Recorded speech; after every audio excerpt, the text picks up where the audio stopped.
it's your friendly neighborhood soup lady, Caroline, right here. I'm gonna show you one of my recipes that actually was like a little bit of an embarrassing story for me as a soup lady. I wrote this recipe in support of my very first cookbook, $20 20-minute meals, for the food website Food 52. So this was like light years away from it, a long, long time ago. And kudos to you if you can find the book. It still exists.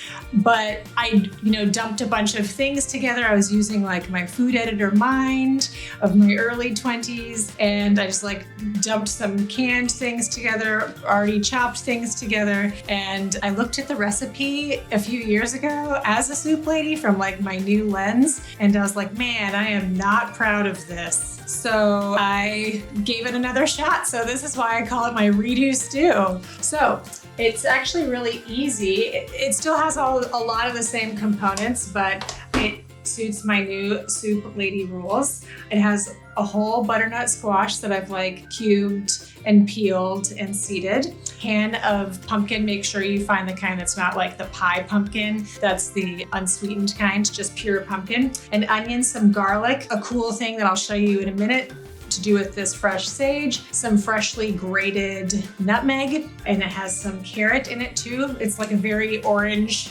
stew. And we finish with some chickpea rotini just to keep on theme. And it has 2 cups, which is like basically a pound of chickpeas that have been soaked, some nutritional yeast, because again, we use water in all of my soups, so it gives that kind of like nice stock flavor. And it's balanced out with a little bit of agave nectar. I can't wait to show you how it all comes together. So actually, before we get started, I wanted to show you how I use that sage. All I've done is like chopped it up nice and thin, and then now I've banged it with a tablespoon of salt. And so you do that for a very long time, and they come together to form neither sage nor plain salt. They form a sage salt. So it's very delicious, and this is the salt that we use for the recipe. And it kind of like wakes up the oil of the sage, and it gives the salt a nice flavor.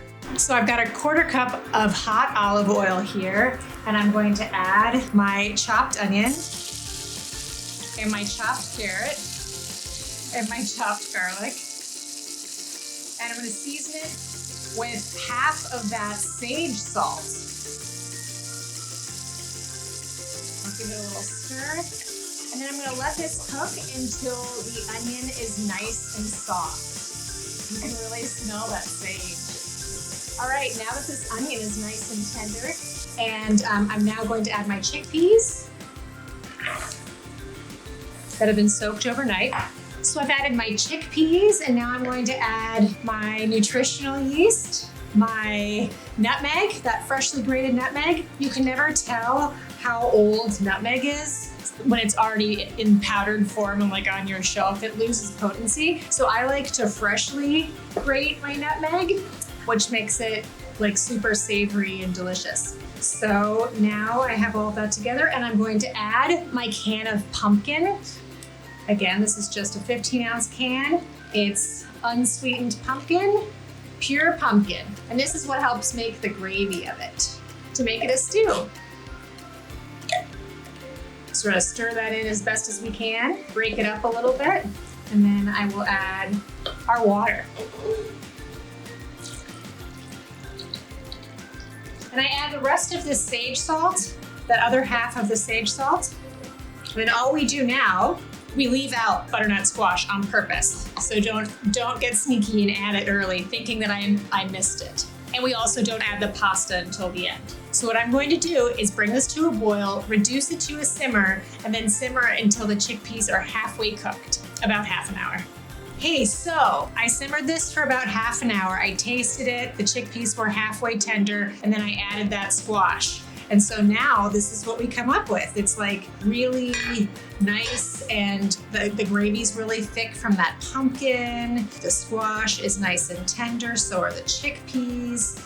It looks delicious. And so actually you could keep it like this if you wanted to without the pasta. It's a delicious stew just like this, but I wanted to gild the lily and add some chickpea pasta to keep on theme and make it that much heartier. So I just shut off the heat, and I add some lemon juice at this point, and I just let it sit for about 5 minutes until that pasta is tender, and then we'll be ready.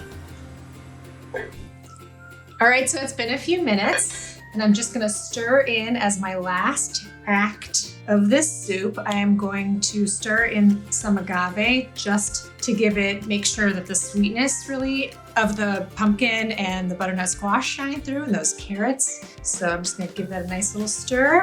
I'll see what it needs now.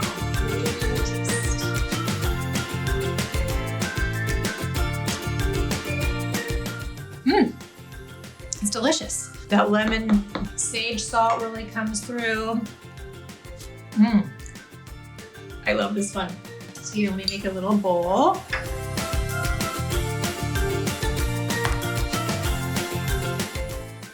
Yum.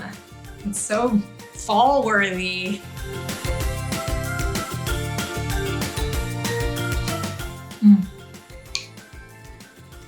So good. Thanks for joining me this week. This recipe is on page 10 of my cookbook Seconds, which is the sequel to my cookbook Soup Club. This one, I just won an award for it, so I hope you pick up a copy at booklarder.com, and you can email me and I will send you a signed book plate. Thanks for following along here, clicking like and subscribe. Leave a comment, let me know what you think. I'll be sure to get back to you. Follow me along on Instagram at Slurp Soup Club, and I look forward to seeing you next week. Bye.